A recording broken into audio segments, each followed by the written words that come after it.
नमस्कार दोस्तों, श्रीवत्स क्लासेज में आपका स्वागत है। आज हम यहाँ सेकंड ग्रेड साइंस में केमिस्ट्री विषय के ठोस अवस्था टॉपिक को ऑब्जेक्टिव क्वेश्चंस के माध्यम से पढ़ेंगे, जिसका पहला लेक्चर हम दे चुके हैं और सेकंड लेक्चर में हम नए क्वेश्चंस के साथ में फिर से स्टार्ट करते हैं। तो आज का हमारा पहला क्वेश्चन है, सोडियम ऑक्साइड में सोडियम की सहसंयोजन संख्या है। तो सबसे पहले हम सहसंयोजन संख्या क्या होता है इसको चेक करें। तो हम कहेंगे सहसंयोजन संख्या या कोऑर्डिनेशन नंबर किसी भी क्रिस्टलीय जालक में किसी दिए गए धनायन या ऋणायन को उसके चारों ओर से निकटतम दूरी पर व्यवस्थित काउंटर आयनों की संख्या के द्वारा हम प्रदर्शित कर सकते हैं। जैसे मान लीजिए कि हम धनायन A+ के लिए बात करें तो हम कहेंगे धनायन A+ के चारों ओर निकटतम दूरी पर कितने ऋणायन B- अरेंज हो सकते हैं। तो ये जो ऋणायन यहाँ पर व्यवस्थित हुए हैं, इन निकटतम व्यवस्थित ऋणायनों की संख्या को हम उसका कोऑर्डिनेशन नंबर या समन्वय संख्या कहते हैं। अब हम इस दिए गए क्रिस्टलीय जालक सोडियम ऑक्साइड के लिए अगर कंसीडर करें तो यहाँ हम कहेंगे सोडियम ऑक्साइड में एक सोडियम धनायन जो होता है, एक सोडियम धनायन 4 ऑक्साइड आयनों से घिरा हुआ रहता है। ठीक है, एक सोडियम धनायन जो चतुष्फलकीय रिक्ति में व्यवस्थित है वो 4 ऑक्साइड आयनों से घिरा हुआ है, इसलिए इसका कोऑर्डिनेशन नंबर कितना 4 हो जाएगा। तो ऑप्शन नंबर बी इस क्वेश्चन के लिए हमारा करेक्ट आंसर हो जाएगा। वहीं अगर हम एक ऑक्साइड आयन की बात करें तो एक ऑक्साइड आयन जो है वो 8 सोडियम धनायनों से चारों तरफ से घिरा हुआ है, तो इसका कोऑर्डिनेशन नंबर या समन्वय संख्या यहाँ पर 8 हो जाता है। तो प्रश्न संख्या 1 हमसे सोडियम धनायन के लिए कोऑर्डिनेशन नंबर या समन्वय संख्या या सहसंयोजन संख्या पूछी हुई है। हम कहेंगे सोडियम धनायन 4 ऑक्साइड ऋणायनों से निकटतम दूरी पर व्यवस्थित है, इसलिए इसका समन्वय संख्या ऑप्शन बी 4 हमारा करेक्ट आंसर हो जाएगा। नेक्स्ट अगला प्रश्न देखें, क्रिस्टलीय तंत्र की कुल संख्या होती है। अब देखिए आपसे पूछा हुआ है दैट क्रिस्टलीय तंत्र की कुल संख्या कितनी होती है। तो हम जाने कि भाई कुल मिलाकर के हमारे पास में 2 पैरामीटर होते हैं जिनके आधार पर हम क्रिस्टलीय जालक तंत्रों को डिफाइन करते हैं, जिसमें पहला पैरामीटर हमारा होता है क्रिस्टलीय अक्ष, और इन क्रिस्टलीय अक्षों को हम A, B और C के द्वारा प्रदर्शित करते हैं, जो कि कार्टेशियन कोऑर्डिनेट नहीं होते, कार्तीय निर्देशांक नहीं होते। और दूसरा हमारा होता है अंतराफलक कोण, इंटरफेशियल एंगल, या जिसको अपन अल्फा, बीटा और गामा से प्रदर्शित करते हैं। तो क्रिस्टलीय अक्ष और अंतराफलक कोणों में होने वाले संबंध के आधार पर कुल मिलाकर 7 प्रकार के क्रिस्टलीय तंत्र हमारे होते हैं, जिनमें 14 टाइप की जालक एकक कोष्ठिकाएं, कितनी 14 प्रकार की जालक एकक कोष्ठिकाएं किन्होंने सबसे पहले ब्रेविस नाम के जो साइंटिस्ट हुए थे उन्होंने डिस्कवर की थी। ठीक है, तो हमसे देखिए क्वेश्चन पूछा हुआ है क्रिस्टलीय तंत्र के लिए, तो हम कहेंगे क्रिस्टलीय तंत्रों की कुल संख्या कितनी होती है, 7 होती है। और लैटिस हमारे पास में कितने हैं, तो लैटिस आपके पास में 14 लैटिस यहाँ पर होते हैं। तो क्रिस्टलीय तंत्रों के लिए हम कहेंगे कुल मिलाकर 7 क्रिस्टलीय तंत्र होते हैं, जिनको अगर हम नाम से रिप्रेजेंट करें तो पहला हमारा हो जाएगा क्यूबिक, दूसरे तरीके का हमारे पास में हो जाएगा टेट्रागोनल या चतुष्कोणीय, तीसरे प्रकार का हमारे हो जाएगा ऑर्थोरोम्बिक, चौथा हमारे पास में हो जाएगा रोम्बोहेड्रल, पांचवा ये हमारे पास में हो जाएगा हेक्सागोनल, छठा हमारे लिए हो जाएगा मोनोक्लिनिक या एकंताक्ष जिसको अपन बोलते हैं, और सातवां हमारे पास में हो जाएगा ट्राइक्लिनिक या इसको हम त्रिंताक्ष कह देते हैं। तो कुल मिलाकर 7 प्रकार के क्रिस्टलीय तंत्रों में हमने क्रिस्टलीय जालकों को व्यवस्थित किया हुआ है। That means option number C इस क्वेश्चन के लिए हमारा करेक्ट आंसर हो जाएगा। नेक्स्ट अगला देखें, एक धातु की हेक्सागोनल क्लोज पैकिंग, अब HCP क्लोज पैकिंग हमें दी गई है, तो इसमें आपसे धातु का कोऑर्डिनेशन नंबर पूछा हुआ है। अब अगर हम इस हेक्सागोनल क्लोज पैकिंग की बात करें तो देखिए हेक्सागोनल क्लोज पैकिंग में क्या होगा कि सबसे पहले जो पार्टिकल हैं वो पहली लेयर या पहली पंक्ति जो बनाएंगे उसमें पार्टिकल आपस में एक दूसरे से सटकर कुछ इस प्रकार व्यवस्थित हो जाते हैं। जब इसकी सेकंड लेयर या 2D में सेकंड लेयर जब इसकी बनती है तो सेकंड लेयर जो है ये इन अंतराकाशीय अवकाश जो इंटरस्टिशियल वॉइड्स हैं उन इंटरस्टिशियल वॉइड्स में बन जाएगी। तो यहाँ पर हमारी पहली लेयर और ये दूसरी लेयर, तो यहाँ हम चेक कर रहे हैं कि कोई भी जो हमारा पार्टिकल है उसके सराउंडिंग 6 पार्टिकल यहाँ पर व्यवस्थित है जो नियरेस्ट नाइबर्स हैं, यानी निकटतम दूरी पर व्यवस्थित होते हैं। यानी एक पार्टिकल का कोऑर्डिनेशन नंबर कितना हो गया, 6 हो जाता है, और इन सभी को मिलाएं तो एक हेक्सागन का फॉर्मेशन हो जाता है। तो ये आपका कहलाएगा HCP2D। अब इस 2D पर अगर हम दूसरी लेयर अरेंज करें तो दूसरी लेयर के अरेंजमेंट के बिहाफ पर ये अरेंजमेंट कुल मिलाकर दो तरह का हो सकता है कि अगर हमने कहा कि ये HCP2D की लेयर नंबर A है, यदि दूसरी लेयर B इस लेयर में व्यवस्थित पार्टिकल के अंतराकाशीय अवकाशों में, जैसे यहाँ पर कोई हमने एक पार्टिकल अरेंज कर दिया, ऐसे ही यहाँ पर हमने अंतराकाशीय अवकाश में पार्टिकल अरेंज कर दिया, तो कुल मिलाकर मैक्सिमम 3 अंतराकाशीय अवकाशों में पार्टिकल हम यहाँ पर व्यवस्थित कर सकते हैं। तो इस प्रकार A लेयर, फिर लेयर B, फिर लेयर A, फिर लेयर B बार बार रिपीट होने से AB प्रकार का HCP3D प्रकार की ज्योमेट्री हमारी बनती है, जिसमें अगर हम किसी यूनिट सेल को रिप्रेजेंट करें तो हम देखिए इसको कुछ इस तरह से रिप्रेजेंट कर सकते हैं, जहां हम कहेंगे HCP3D में हमारे पास कुल मिलाकर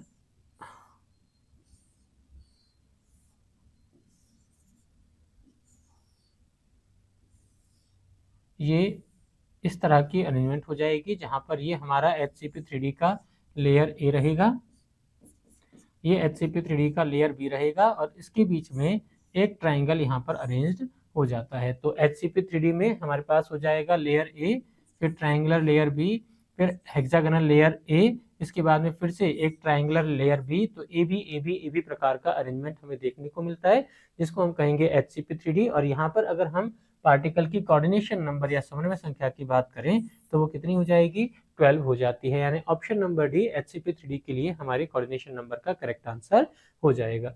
नेक्स्ट अगला प्रश्न देखें, द्विविमीय वर्ग निबिड़ संकुलन में उपसह संयोजन संख्या कैसी होती है। तो देखिए सबसे पहला काम हमें द्विविमीय यानी 2D दे रखा है, तो हम कहेंगे पार्टिकल्स जो हैं वो लंबाई में और लंबाई के साथ साथ चौड़ाई में व्यवस्थित हो जाते हैं।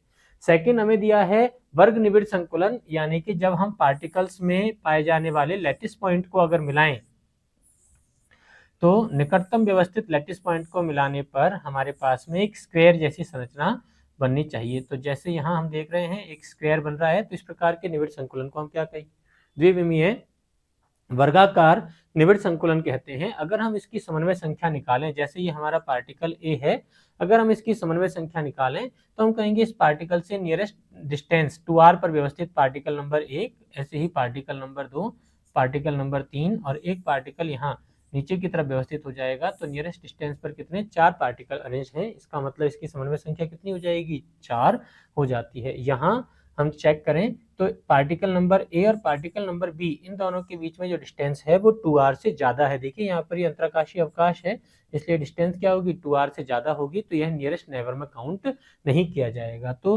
निकटतम व्यवस्थित पड़ोसी परमाणुओं की संख्या कितनी, 4 होती है, इसलिए इसकी समन्वय संख्या भी कितनी आ जाएगी, 4 हो जाएगी। यानी ऑप्शन नंबर सी इस प्रश्न के लिए हमारा करेक्ट आंसर आ जाएगा। अगला देखें, घनाकार क्रिस्टल में ब्रेविस जालकों की संख्या कितनी होती है। तो देखिए अब हमसे कहा गया कि कुल मिलाकर हमारे पास में 7 क्रिस्टलीय जालक तंत्र होते हैं, जिनमें पहला क्रिस्टलीय जालक तंत्र होता है क्यूबिक सिस्टम।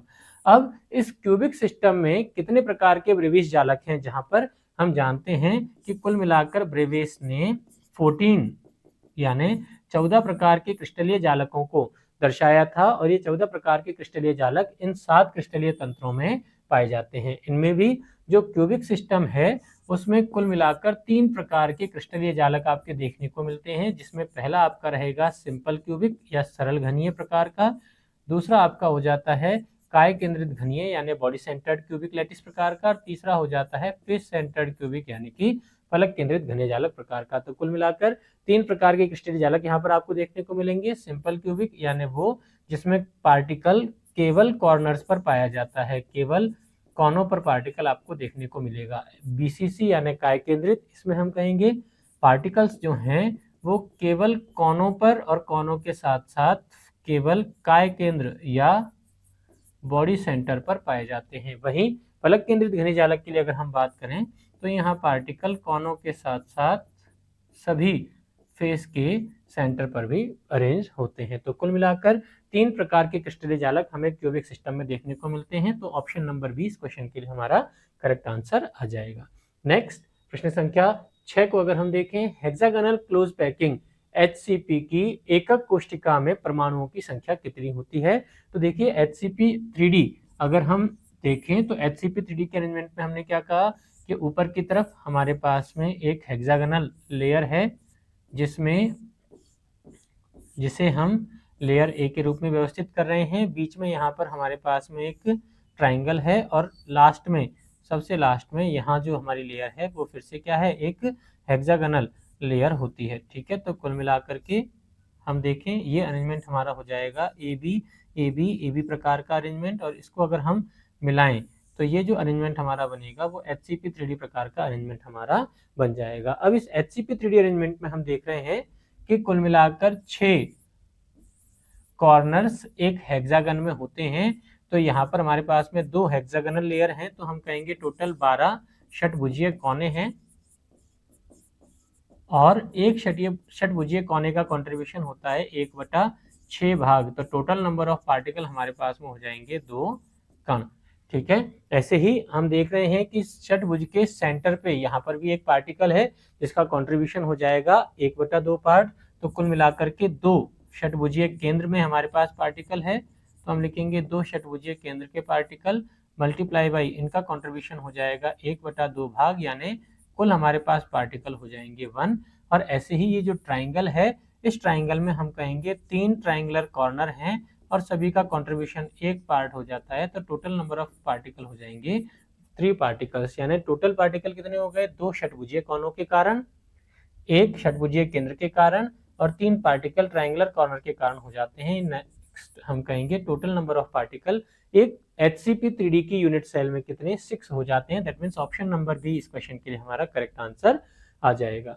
नेक्स्ट अगला प्रश्न देखें, BCC इकाई कोष्टिका में खाली जगह का प्रतिशत कितना है? अब देखिए खाली जगह का प्रतिशत निकालना हमसे पूछा हुआ है, तो खाली जगह के लिए हम क्या कहेंगे कि अगर हम BCC यूनिट सेल की पैकिंग एफिशिएंसी या जिसको हम संकुलन दक्षता कहते हैं उसको अगर निकालें, तो देखिए BCC का जो पैकिंग एफिशिएंसी है ये अराउंड 68% होता है, जहां संकुलन दक्षता यानी कुल एकक कोष्टिका के 100% भाग में से अगर एकक कोष्टिका का कुल आयतन हम 100% मान लें, तो इसमें से कितना आयतन अवयवी कणों के द्वारा ऑक्यूपाई किया हुआ है, वही कितने प्रतिशत भाग में पार्टिकल्स अरेंज हो चुके हैं, 20%, 30%, 40%, तो वो उसका क्या कहलाएगा? पैकिंग एफिशिएंसी या संकुलन दक्षता कहलाएगा। और BCC के लिए अगर हम देखें तो इसका संकुलन दक्षता होता है 68%, यानी 68% भाग कुल भाग का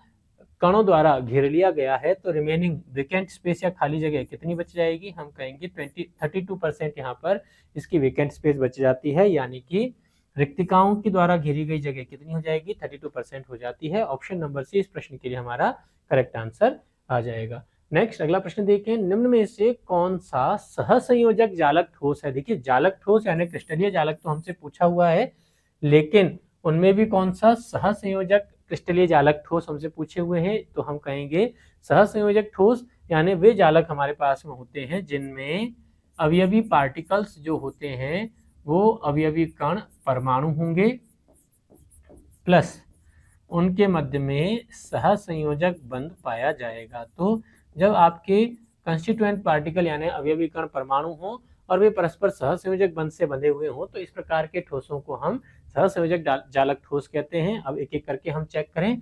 सबसे पहला एग्जाम्पल हमें I2 आयोडीन अणु का दे रखा है और हम जानते हैं आयोडीन यानी अध्रुवीय अणु है जो परस्पर वांडरवॉल बंध द्वारा जुड़े हुए होंगे, तो ये हमारा कैसा हो जाएगा? आणविक ठोस का एग्जाम्पल हो जाएगा। वहीं हीरे की अगर हम बात करें तो हीरे का कंस्टिट्यूएंट पार्टिकल यानी अवयवी कण ये कार्बन परमाणु होगा, जहां कार्बन परमाणु परस्पर सहसंयोजक बंध द्वारा जुड़े हुए होते हैं। तो हीरे को हम किसमें? सहसंयोजक ठोस या नेटवर्क सॉलिड में फिगर आउट करेंगे। ऐसे ही H2O का सॉलिड फॉर्म यानी बर्फ की अगर हम बात करें तो हम जानते हैं H2O जो है उसमें एक जल का अणु दूसरे जल के अणु से हाइड्रोजन बंध द्वारा अटैच हो जाता है। कैसा होगा? हाइड्रोजन बंध द्वारा जुड़ा हुआ होता है, इसलिए यह आपका हाइड्रोजन बंधित आणविक ठोस कहलाएगा।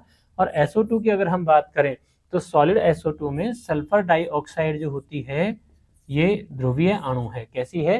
ध्रुवीय अणु है। तो यह ध्रुवीय आणविक ठोस में आपका फिगर आउट किया जाएगा, यानी आयोडीन, बर्फ और ठोस SO2 ये तीनों तो क्या है? ध्रुवीय या अध्रुवीय या वांडरवाल बंधित आणविक ठोस है, और हीरा ये आपका केवल परमाणविक ठोस या सहसंयोजक ठोस या नेटवर्क सॉलिड कहलाता है। ऑप्शन नंबर बी हमारे इस प्रश्न के लिए करेक्ट आंसर हो जाएगा। नेक्स्ट अगला प्रश्न देखें, किसी शुद्ध क्रिस्टल में जालक स्थल द्वारा अध्यासित नहीं हो सकता। अब आपको पूछा गया है कि आपके पास में एक प्योर क्रिस्टलाइन सॉलिड है जिसमें किसी भी प्रकार की अशुद्धि नहीं है, यानी इम्प्योरिटी नहीं है, और यह अपनी रेगुलर पैटर्न को फॉलो करता है, तो इसमें जालक स्थल निम्न में से किस स्पीशीज के द्वारा भरा जा सकता है? तो देखिए, अणु के द्वारा भरा जाएगा, तो ऐसे ठोस आपके आणविक ठोस कहलाते हैं। कौन से ठोस? आणविक क्रिस्टलीय ठोस कहलाते हैं। जब यह आयन के द्वारा भरे जाते हैं तो ऐसे ठोसों को हम आयनिक ठोस में कंसिडर करते हैं, जैसे सोडियम क्लोराइड हमारा इसका सबसे बढ़िया एग्जाम्पल हो सकता है। अगर अवयवी कण परमाणु होते हैं तो ऐसे ठोसों को हम सहसंयोजक ठोस में कंसिडर करते हैं, जैसे हीरा और ग्रेफाइट इसके हमारे वेल नोन एग्जाम्पल हो जाएंगे। वहीं इलेक्ट्रॉन कभी भी क्रिस्टलीय जालकों में, शुद्ध क्रिस्टलीय जालकों में नहीं पाए जाते। अशुद्धि के रूप में या फिर इम्प्योरिटी के रूप में या फिर क्रिस्टलीय जालकों में त्रुटि के रूप में जालक केंद्रों पर आपके इलेक्ट्रॉन व्यवस्थित हो सकते हैं, जिसको अपन F केंद्र के नाम से जानते हैं। उसके अलावा कभी भी मुक्त इलेक्ट्रॉन क्रिस्टलीय जालकों में हमारे नहीं पाए जाएंगे। तो हमसे पूछा हुआ है किसके द्वारा अध्यासित नहीं हो सकता, हम कहेंगे ऑप्शन नंबर डी, इलेक्ट्रॉनों के द्वारा कभी भी स्थान जालक स्थल को अध्यासित नहीं किया जाएगा, यानी ऑप्शन नंबर डी इस प्रश्न के लिए हमारा करेक्ट आंसर आ जाएगा। नेक्स्ट अगला प्रश्न देखें, माना कि निविड़ संकुलित गोलों की संख्या n है। अब आपको कहा गया है कि निविड़ संकुलित गोलों की संख्या n है, यानी क्रिस्टलीय जालक में अवयवी कणों की संख्या आपको बता दी। तो टेट्राहेड्रल वॉइड या चतुष्फलकीय रिक्तियों की संख्या कितनी होगी? तो हमें याद रखना है कि यदि n अवयवी कण किसी एकक कोष्ठिका में हमें दे रखे हैं तो n अवयवी कणों के लिए अष्टफलकीय रिक्तियों, कौन सी? अष्टफलकीय रिक्तियों की संख्या ये n हो जाएगी। वहीं चतुष्फलकीय रिक्ति अगर हमसे पूछी जाए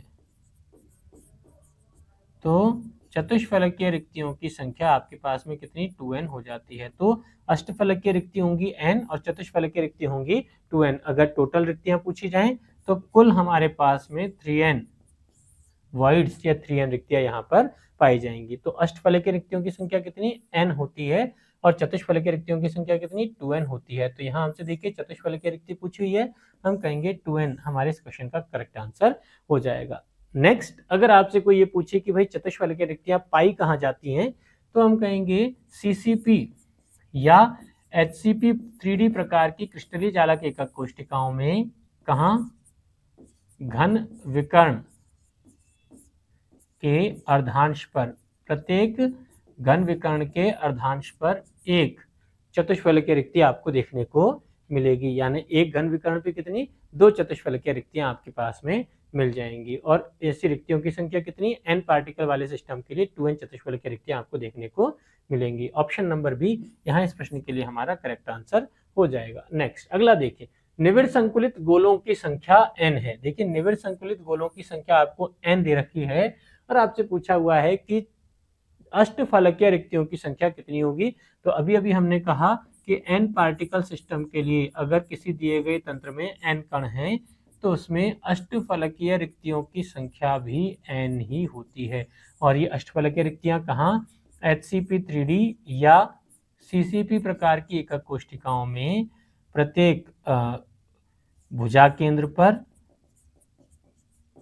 प्लस एक घन केंद्र पर पाई जाती है। तो प्रत्येक भुजा केंद्र और एक घन केंद्र पर पाई जाती है, और इनकी संख्या कितनी?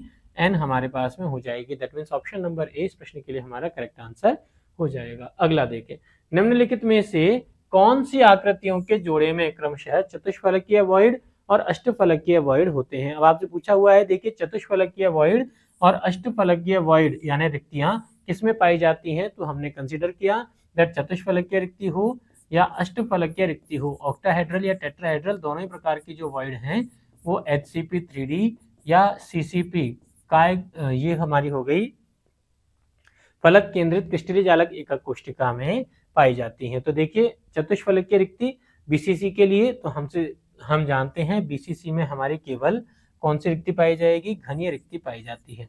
ठीक है, तो BCC में आपकी घनीय रिक्ति पाई जाती है, दैट मीन्स ये वाला ऑप्शन हमारा गलत हो जाएगा। HCP में आपकी चतुष्फलकीय रिक्ति और CCP में आपकी अष्टफलकीय रिक्ति पाई जा सकती है, दैट मीन्स ऑप्शन नंबर 20 प्रश्न के लिए हमारा करेक्ट आंसर हो जाएगा। नेक्स्ट फिर से हम देखें BCC, इसमें हमारे पास में कौन सी केवल घनीय रिक्ति पाई जाती है, चतुष्फलकीय रिक्ति नहीं होती, तो ये वाला ऑप्शन हमारा गलत हो जाएगा। और HCP और आद्य या प्रिमिटिव सेल या आद्य एकक कोशिका, इसमें आपकी केवल घनीय रिक्ति पाई जाती है। ठीक है, तो इस वजह से भी ये हमारे इस क्वेश्चन के लिए करेक्ट आंसर नहीं होगा। तो हम कहेंगे ऑप्शन नंबर बी HCP और CCP, इनमें क्या चतुष्फलकीय और अष्टफलकीय रिक्तियां आपकी मिल जाएंगी। तो नेक्स्ट प्रश्न देखें, अमॉर्फस ठोस को कहा जा सकता है। देखिए अमॉर्फस ठोस, तो सबसे पहले हम कंसीडर करें दैट ठोस जो होते हैं कुल मिलाकर दो तरह के होते हैं। कौन से? पहले जो होते हैं आपके उनको हम बोलते हैं क्रिस्टलीय ठोस या क्रिस्टलाइन सॉलिड, और दूसरे प्रकार के जो होते हैं उनको हम कहते हैं अमॉर्फस सॉलिड या अक्रिस्टलीय ठोस। तो अमॉर्फस ठोस यानी ये अक्रिस्टलीय ठोस होते हैं। अब ये जो अक्रिस्टलीय ठोस होते हैं इन्हें सुपर कूल्ड लिक्विड या अतिशीतित द्रव भी कहा जाता है, क्योंकि इनमें बहने का गुण पाया जाता है, द्रव की तरह बहने का गुण पाया जाता है, लेकिन इनके बहने की जो स्पीड है वो बहुत कम होती है। कितनी? बहुत कम होती है। जैसे अगर हम एक एग्जाम्पल कंसिडर करें कि अगर किसी बिल्डिंग में कोई कांच लगा हुआ है, तो जैसे जैसे समय बीतता जाएगा उस कांच की डेंसिटी ऊपर से थोड़ी सी कम और नीचे उसकी थिकनेस या मोटाई जो होगी वो बढ़ती चली जाएगी। अगर वो कांच वर्टिकल रखा हुआ है तो ग्रेविटी की वजह से कांच ऊपर से नीचे की तरफ अपने आप बहेगा, और जैसे जैसे वो कांच मूव करना शुरू करेगा ऊपर से उसकी डेंसिटी कम होती चली जाएगी और नीचे से उस कांच की थिकनेस क्या होगा, बढ़ती चली जाती है। इसका मतलब वो उसमें बहने का गुण पाया जाता है लेकिन द्रव की बजाय बहुत कम होता है, इसलिए ऐसे द्रवों को हम अतिशीतित द्रव कह देते हैं। और इसी प्रकार के जो सॉलिड हैं इन्हें हम आभासी ठोस के नाम से भी जानते हैं। तो अमॉर्फस ठोस ये आभासी सॉलिड हो सकते हैं, अतिशीतित द्रव भी हो सकते हैं, और इन्हें ही हम अक्रिस्टलीय ठोस कहते हैं। That means option number D इस प्रश्न के लिए हमारा करेक्ट आंसर हो जाएगा। नेक्स्ट अगला प्रश्न देखें, ग्रेफाइट को किस रूप में वर्गीकृत नहीं कर सकते। अब देखिए ग्रेफाइट जो है वो आपके कार्बन का अपर रूप होता है जिसमें अवयवी कण कार्बन है और यह परस्पर सहसंयोजक बंध द्वारा बंधा हुआ होता है। तो यह क्रिस्टलीय ठोस तो होगा ही, तो इसको हम जालक ठोस भी कह सकते हैं। ग्रेफाइट में कार्बन के पास में एक मुक्त इलेक्ट्रॉन उपस्थित होता है क्योंकि एक कार्बन परमाणु 3 अन्य कार्बन परमाणुओं से बंधा हुआ है। चौथा इलेक्ट्रॉन यहाँ पर अबंधित अवस्था में रहता है, या इस फ्री इलेक्ट्रॉन की वजह से ग्रेफाइट क्या है, विद्युत का सुचालक होता है, तो इसलिए हम इसको चालक ठोस भी कह सकते हैं। नेक्स्ट यहाँ पर सहसंयोजक बंध कार्बन परमाणुओं के मध्य में पाए जाते हैं, तो यह आपका सहसंयोजक ठोस भी कहलाएगा। लेकिन ग्रेफाइट में किसी प्रकार का कोई आयन नहीं होता, इसलिए हम इसको आयनिक ठोसों में कंसीडर नहीं कर सकते। तो आपको यही पूछा हुआ है किस रूप में वर्गीकृत नहीं कर सकते, हम कहेंगे ग्रेफाइट यानी आयनिक ठोस कभी भी नहीं होगा। तो ऑप्शन नंबर सी इस प्रश्न के लिए हमारा करेक्ट आंसर हो जाएगा। अगला देखें, क्वार्ट्ज है। देखिए तो क्वार्ट्ज आपका जो एग्जाम्पल होता है वो किसका, क्रिस्टलीय जालक ठोस का एग्जाम्पल होता है। किसका एग्जाम्पल है? क्वार्ट्ज क्रिस्टलीय ठोस का एग्जाम्पल है, तो इसे हम आभासी ठोस, अतिशीतित द्रव या अक्रिस्टलीय ठोस नहीं कहेंगे। ऑप्शन नंबर सी इस प्रश्न के लिए हमारा करेक्ट आंसर आ जाएगा। क्वार्ट्ज क्रिस्टलीय ठोस या क्रिस्टलाइन सॉलिड हमारा होता है जिसमें अवयवी कणों का एक रेगुलर पैटर्न पाया जाता है, साथ ही विषम दैशिकता का गुण भी इसमें पाया जाता है, यानी अलग अलग दिशाओं से मापने पर भौतिक गुणों के मान अलग अलग प्राप्त होने लगेंगे। नेक्स्ट अगला प्रश्न देखें, निम्न में से कौन क्रिस्टलीय ठोस है। अब आपसे पूछा हुआ है कि इनमें से क्रिस्टलीय ठोस कौन सा है, तो हम कहेंगे हीरा जो हमारा होता है जिसे हम कार्बन का पररूप कहते हैं, ये परमाणविक या सहसंयोजक क्रिस्टलीय ठोस हमारा कहलाता है। Atomic solid, atomic crystalline solid हमारा कहा जाएगा। That means option number A इस प्रश्न के लिए हमारा करेक्ट आंसर हो जाएगा। अगला देखें, निम्न में से कौन अक्रिस्टलीय ठोस है। Which one of the following is amorphous solid. इनमें से कौन है जो अक्रिस्टलीय ठोस है। तो देखिए अक्रिस्टलीय ठोस वो होते हैं जिनमें अवयवी कणों का रेगुलर पैटर्न देखने को नहीं मिलता। तो देखिए कांच जो आपका है वो कैसा हो जाएगा, अमॉर्फस सॉलिड या अक्रिस्टलीय ठोस हो जाएगा। वहीं हीरा, ग्रेफाइट और सामान्य लवण ये आपके क्रिस्टलीय जालकों के एग्जाम्पल होते हैं, जिसमें हीरा और ग्रेफाइट ये तो आपके सहसंयोजक ठोस या नेटवर्क सॉलिड या परमाणविक ठोस हैं, और सामान्य लवण ये आपका आयनिक ठोसों में कंसिडर किया जाएगा। नेक्स्ट अगला प्रश्न देखें, बेरवादार या अक्रिस्टलीय ठोस है। देखिए अक्रिस्टलीय या अमॉर्फस सॉलिड के लिए हमसे पूछा हुआ है, तो हम कहेंगे हीरा ये आपका क्रिस्टलीय ठोस है, नमक ये आपका क्रिस्टलीय ठोस है, और ग्रेफाइट ये भी आपका क्रिस्टलीय ठोस है। जहां हीरा और ग्रेफाइट ये तो आपके सहसंयोजक ठोस हैं, नमक ये आपका आयनिक ठोस है, वहीं रबर जो होता है ये आपका कैसा हो जाएगा, अक्रिस्टलीय ठोस होता है, जिसमें अवयवी कणों का कोई रेगुलर पैटर्न आपको देखने को नहीं मिलेगा। तो अक्रिस्टलीय, अमॉर्फस, बेरवादार या सुपर कूल्ड लिक्विड कुछ भी नाम से हमें देखने को मिले, क्या हो जाएगा, अक्रिस्टलीय ठोस हमारा करेक्ट आंसर यानी रबर हमारा हो जाएगा। नेक्स्ट अगला प्रश्न देखें, निम्न में से कौन प्रतिलोह चुंबकत्व दर्शाता है। तो सबसे पहले तो हम कंसीडर करें कि ये प्रतिलोह चुंबकत्व क्या होता है। तो देखिए जैसे हम कहें कि कोई भी दिया गया पदार्थ है, अब वो दिया गया पदार्थ जो है वो बहुत सारे अवयवी कणों से मिलकर बना हुआ है। जैसे ये हमारे किसी पदार्थ में उपस्थित बहुत सारे अवयवी कण हैं, और अब ये अवयवी कण, इंडिविजुअल अवयवी कण की हम बात करें तो इस इंडिविजुअल अवयवी कण का कोई ना कोई चुंबकीय व्यवहार होता है। जैसे हमने कहा कि यह चुंबक की दिशा में आकर्षित हो जाता है, पैरामैग्नेटिक या अनुचुंबकीय व्यवहार अगर प्रदर्शित करता है, तो एक इंडिविजुअल इस सब्सटेंस का इंडिविजुअल मैग्नेटिक फील्ड या मैग्नेटिक फील्ड का एप्रोप्रिएट डायरेक्शन होगा, और उस डायरेक्शन को हम यहाँ पर एक छोटी सी व्यवस्था को हम डोमेन के नाम से जानते हैं। तो दिए गए पदार्थ में ऐसे बहुत सारे डोमेन आपको यहाँ देखने को मिलेंगे, जिनका अरेंजमेंट कुछ इस तरीके का हम असाइन कर सकते हैं कि जैसे ही एक्सटर्नल मैग्नेटिक फील्ड लगाया जाता है, उस लगाए गए बाह्य चुंबकीय क्षेत्र की उपस्थिति में अब ये जो डोमेन है वो कुछ इस प्रकार व्यवस्थित होते हैं कि इस पदार्थ का नेट इंड्यूस्ड चुंबकीय क्षेत्र का मान 0 हो जाता है। एक इंडिविजुअल छोटे से सब्सटेंस में ये चुंबकीय गुण दर्शाते हैं, लेकिन बाह्य चुंबकीय क्षेत्र की उपस्थिति में इनका नेट मैग्नेटिक फील्ड कितना हो जाता है, 0 हो जाता है। तो ऐसे सब्सटेंस आपके प्रतिलोह चुंबकत्व पदार्थ या एंटी पैरोमैग्नेटिक सब्सटेंस आपके कहलाते हैं। दैट मीन्स एग्जाम्पल की अगर हम बात करें तो MnO हमारा इस प्रकार का एग्जाम्पल हो सकता है। अगर लगाए गए बाह्य चुंबक की उपस्थिति में ये सभी के सभी डोमेन एक ही दिशा में अलाइन हो जाते, एक ही दिशा में हो जाते, तो हमें एक प्रबल इंड्यूस्ड मैग्नेटिक फील्ड यहाँ पर देखने को मिलता, जिसका वैल्यू 0 नहीं होता। और ऐसे पदार्थ आपके लोह चुंबकीय पदार्थ या पैरोमैग्नेटिक सब्सटेंस कहलाते हैं, जो प्रबल चुंबकीय क्षेत्र की भांति व्यवहार करते हैं।